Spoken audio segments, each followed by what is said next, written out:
Today we have the 2013 Volkswagen Toureg. This vehicle has done just over 109,000 miles. It has an automatic transmission and a diesel fuel type. To the left of our steering wheel, we have cruise control as a feature, as well as voice control.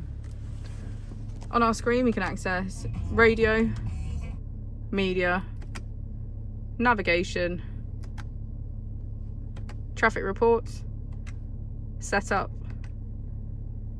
car, climate control, and smartphone integration. If we put the vehicle into reverse, you can see that it comes with front and rear parking sensors.